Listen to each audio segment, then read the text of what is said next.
Hello, everybody, and welcome to Sage Care, a podcast where I'll take you on my own personal journey of healing, growth, acceptance, trauma, resilience, change, oppression, resistance, childhood trauma, suppression, shame, stigmas, mental health, PTSD, first responders, lack of voice, gaslit by media, gaslit by employer, suicide, lack of accountability, meditation, how the medical system deals with PTSD and chronic pain, shame, colonization, parenting, teens, the criminal justice system, holistic spirituality, intergenerational trauma, anxiety, depression, emotions and feelings, disconnected, lost soul, homelessness.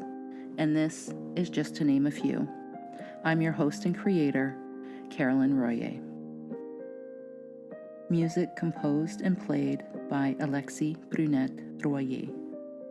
Breathe new life into flow.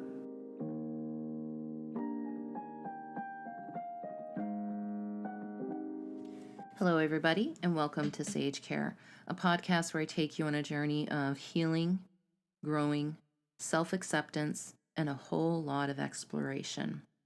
Welcome to episode 4, where I'll be talking about observing and identifying our thoughts and emotions with color. So in this episode, I'll be presenting a tool to assist you in being able to identify the type of thoughts that you're having. So during my career, I was trained to deliver several programs, and one of those programs was to assist individuals in making better choices. However, before you can teach someone how to bring better choices into their life, I believe they need to be able to identify the type of thoughts that they're having. You can't make choices or changes if you don't know what type of thought it is. So doing cognitive behavior therapy in addressing thinking patterns. So what color of thoughts are predominantly taking over? And during my career, what I observed was that this tool helped individuals break down what they were thinking at the time of their error in judgment or their blunders. This was one way to break it down and make it simple at any level. I created a younger version, which I've incorporated emotions into. But before I get into the different types of emotions and thinking patterns and identifying them with color, what I want to do is just a brief little recap of what I covered in the last 2 episodes, or actually the last 3 episodes. So episode 1, I presented feelings and emotions and how we have a limited knowledge and a limited ability in dealing with our feelings and emotions because of how we've been conditioned, because most of us fear them, and because we don't understand them. I also addressed how the more we suppress our feelings and emotions, the more we only trap them within our physical body, which affects not only our physical health, but also our mental health and our emotional health. We also know that feelings are activated by one of our 5 senses, or all of our senses. So sight, sound, smell, taste, touch. And that activated feeling we know is alerting us of something. However, depending on our emotional intelligence, what emotions and feelings we were mostly exposed to during our formative years, like I mentioned before, 0 to 8, we tend to avoid them. We tend to avoid them because the ones that we were exposed to, we tend to identify them as negative. So anger, sadness, rejection, hurt, guilt. And I used examples in my own personal life to demonstrate my emotional intelligence and where I was at due to what I was exposed to during my formative years and how I struggled for years, and I continue to struggle with even going near my own feelings and emotions. We identify them as making us feel bad about ourselves, so all we do is we want to avoid them, because who wants to feel bad all the time? And once activated, the feeling travels the way up to our thoughts. And depending on our tribal beliefs, now we're into episode 2, our tribal beliefs, this will impact our thoughts towards the activated feeling. This will have an impact on our emotions, which evokes a physical response, behavior, and action. Why? Because we think what we feel, or we think how we feel, and we feel how we think. So, by using this tool, it helps you organize your emotions by colors, which allows you to break them down and identify them a little easier and to observe where your attitudes are as well. So, like I said, episode 2, we covered core beliefs, and I identify those as our tribal beliefs.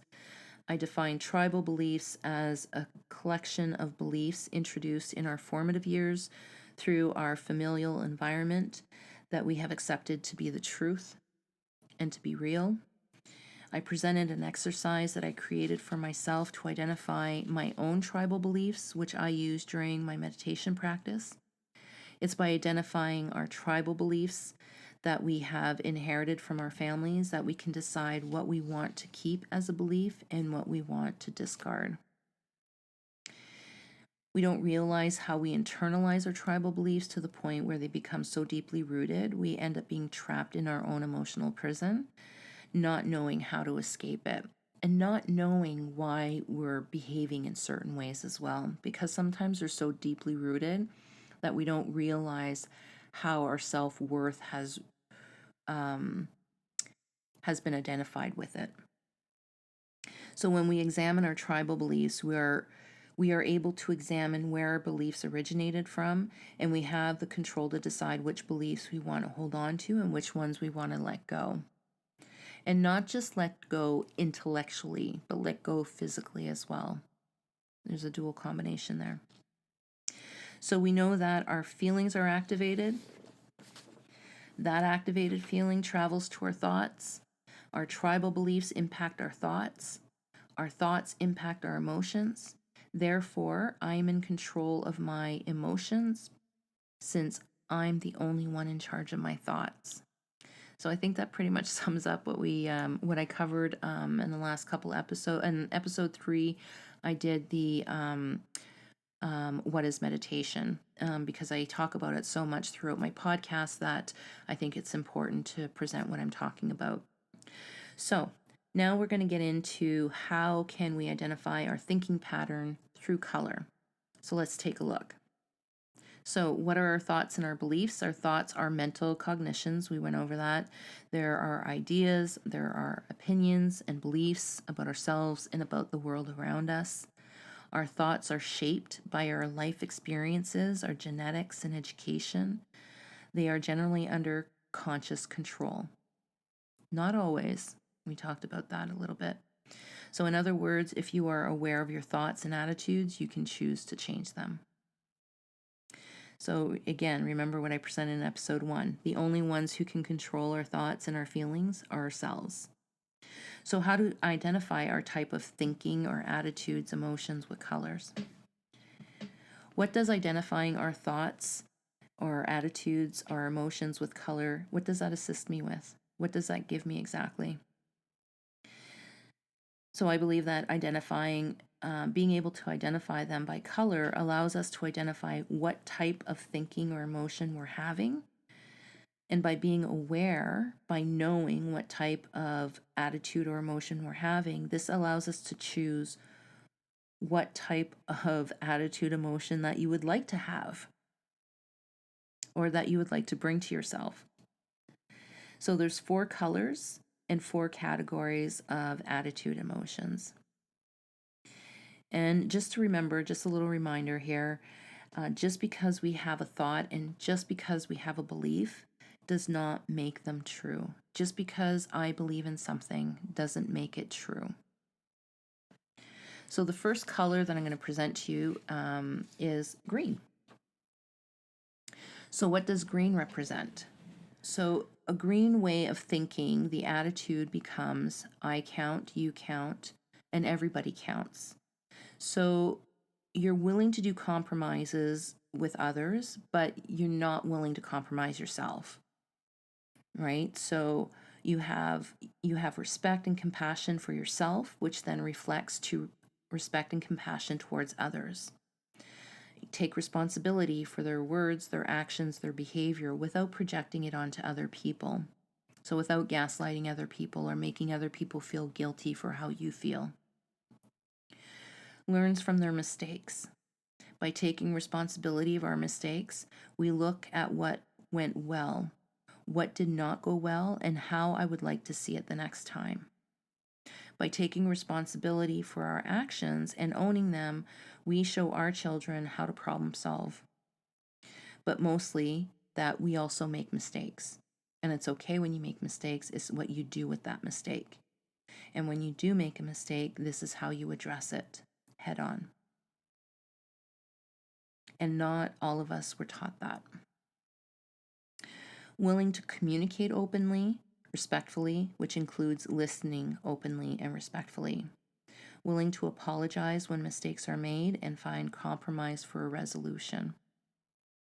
Okay, so when you're having a disagreement with somebody, someone with a green way of thinking, a green attitude, or green emotions, when they're having an argument with somebody, they stick to the facts and they stick to the subject. They don't start attacking the individual. They don't start making up facts. It's all about, this is what I believe. These are the reasons why I believe it, without attacking other people. Is an example that I use when I was working. So I'm going to use it here. It's the $5. And for those people who know me, they'll know exactly what I'm talking about here. Someone with a green way of thinking, I use the $5 example where if you think green and you have a family member or a friend come up to you and would like to borrow $5 from you.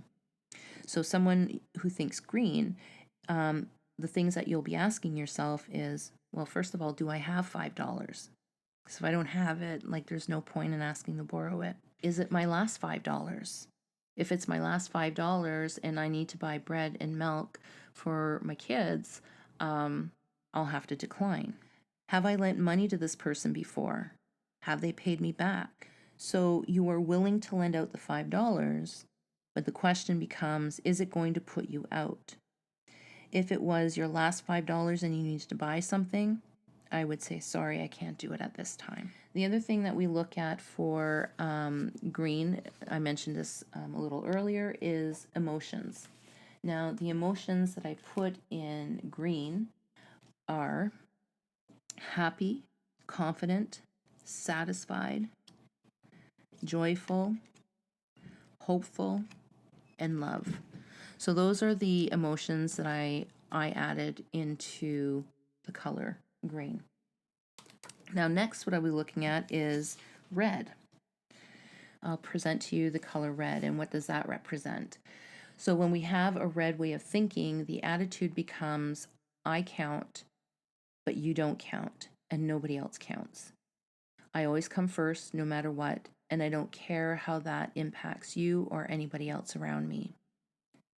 So with a red way of thinking, it's, I want my way, there's no compromise. And the only compromise that I give is unless I get way more than you. You know, an example that we're seeing right now with the high rise of our real estate industry, where things are selling at an insane price. And now the feedback that we're seeing is the huge increase in rent for people who couldn't afford rent to begin with. And now what they're increasing the rent is absolutely phenomenal. So the attitude here is, I want my way, there's no compromise, and I will get more. Whether you can pay for it or not, I'll find somebody else who can. Impulsive, egocentric, the center of the world. It's my way or the highway. Controlling behavior, constantly wanting to know, what are you doing? Why are you doing it this way? Where are you going? Who are you talking to? Nothing is ever good enough. Do it this way. This way is better. And the example that I used in the $5 for the color red, actually, no, I'll go over the emotions. I didn't do that yet. So the emotions that I chose for red are frustrated, jealous, anger, contempt, annoyed, and disgusted.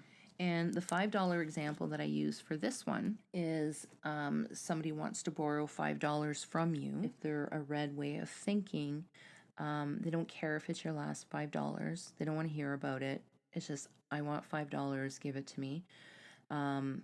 Maybe you'll get it back. Maybe you won't. Who knows?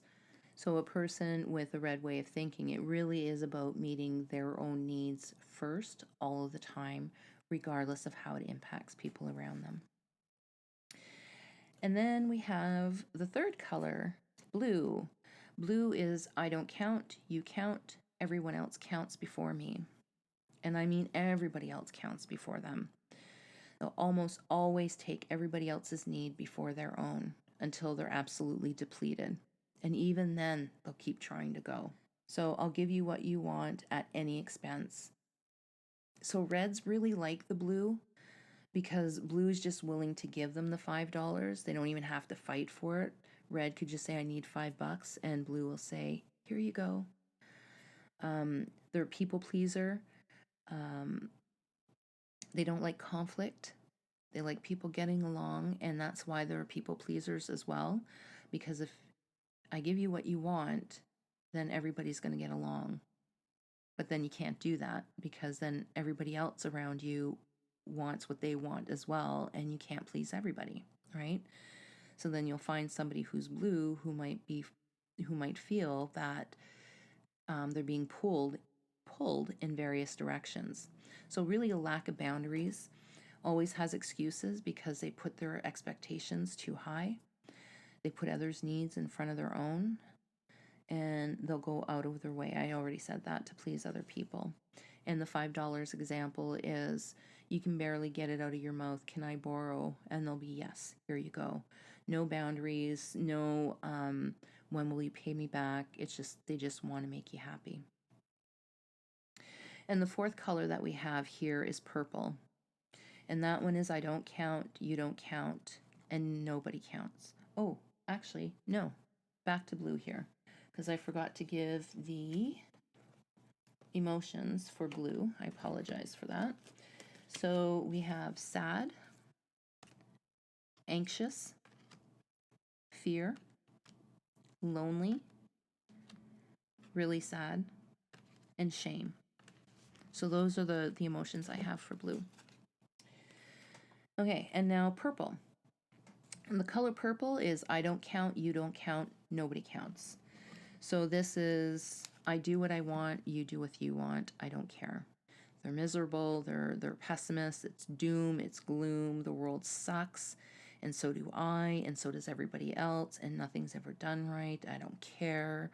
It's just blah, blah, blah. And so the emotions I have for this one is bored, meh, don't care, gloom, self-hostility, and overwhelmed.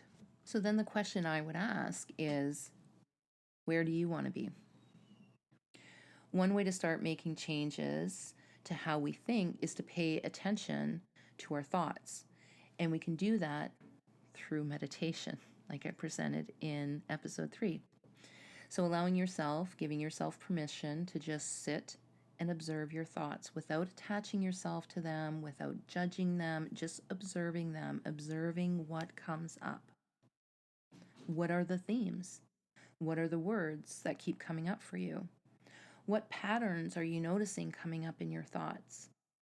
Through these observations, we're able to identify the type of thoughts and attitudes we are having to then be able to distinguish the untruths and the distorted thoughts. So if I'm sitting and I'm meditating, or I'm just being aware of what thoughts are coming up, and the things that are coming up, if it's, joyful and happy, you're thinking about your, playing with your dog or being out with your friends, or then you're in the green realm of thinking. Or when you think of helping somebody, you're like, yeah, I do like helping out, however. Or if it's angry, it's mad at the world, like nothing is ever good enough. Why are they driving that way? Why do they do that? or you're in lineup. Wow, is this ever slow? It's constant. It's a constant negativity. Then once you bring that to your awareness, then you can decide, well, okay, what do I want to do with this? So what are the themes, the words that are coming up for you? Right? And so how do we do that? Well, first you acknowledge the thought. Then you say it out loud. What is the thought? What type of thought is it? Is it green? Is it red? Is it blue? Is it purple? Say it out loud. How does that thought make you feel? Again, identifying with a feeling or an emotion. Once you have identified that thought, what type of attitude the thought is and how it makes you feel, you can now go into